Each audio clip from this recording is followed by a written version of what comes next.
న్యాయ వ్యవస్థలో అపరాధం జరగడం, అమాయకులకు శిక్ష పడటం ఎంత దారుణమో నిరూపించే ఘటన ఇది. కన్న బిడ్డలనే చంపిందని చెప్పి సీరియల్ కిల్లర్గా ముద్ర వేయించుకొని 20 ఏళ్ల పాటు జైల్లో మగ్గింది ఒక ఆస్ట్రేలియన్ మహిళ.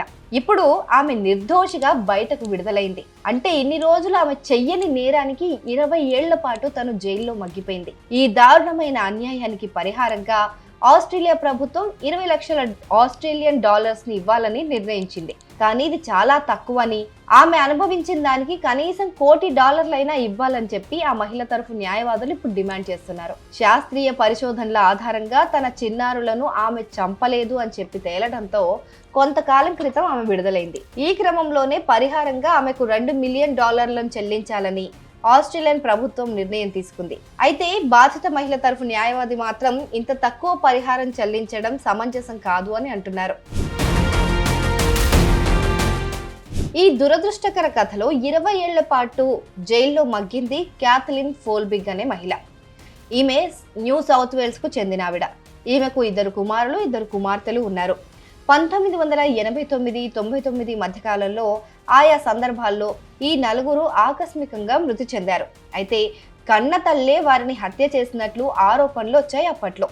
దీనిపైన విచారణ చేపట్టిన న్యాయస్థానం ఆమె తన డైరీలో పిల్లల పెంపకం కష్టాలపైన రాసిన రాతలు ఇతరత్రా సాక్ష్యాల ఆధారంగా 2003లో ఈమెకు 30 ఏళ్ల పాటు జైలు శిక్ష విధించింది.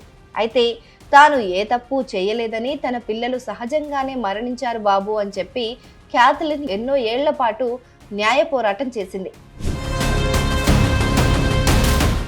ఈ క్రమంలోనే 2021లో ఒక రిటైర్డ్ న్యాయమూర్తి నేతృత్వంలో ఈ కేసును మరోసారి దర్యాప్తు చేశారు. ఆ నలుగురు చిన్నారులు సహజంగానే మరణించి ఉండొచ్చనే అభిప్రాయానికి వచ్చారు. 90 మంది శాస్త్రవేత్తలు, వైద్య నిపుణులు, సంబంధిత నిపుణులు కూడా ఇందుకు మద్దతు పలికారు. దీంతో చివరకు 2023 డిసెంబర్లో న్యూ సౌత్ వేల్స్ కోర్టు ఆమె పైన నమోదైన అభియోగాలను రద్దు చేయడంతో 20 ఏళ్ల తర్వాత ఆమె విడుదలైంది. ఈ నేపథ్యంలోనే 20 లక్షల ఆస్ట్రేలియన్ డాలర్లను ఆమెకు పరిహారం ఇవ్వాలని ప్రభుత్వం నిర్ణయించింది. అయితే 2 దశాబ్దాలు జైల్లో ఉండి 4 పిల్లలను కోల్పోవడంతో పాటు ఆస్ట్రేలియన్ సీరియల్ కిల్లర్గా అపఖ్యాతి మూటగట్టుకున్న ఆమెకు ఈ పరిహారం చాలా తక్కువేనని బాధిత మహిళ తరఫు న్యాయవాదులు, మద్దతుదారులు వాదిస్తున్నారు. సుమారు $1,00,00,000 సరే పరిహారం ఇవ్వాలని డిమాండ్ చేస్తున్నారు.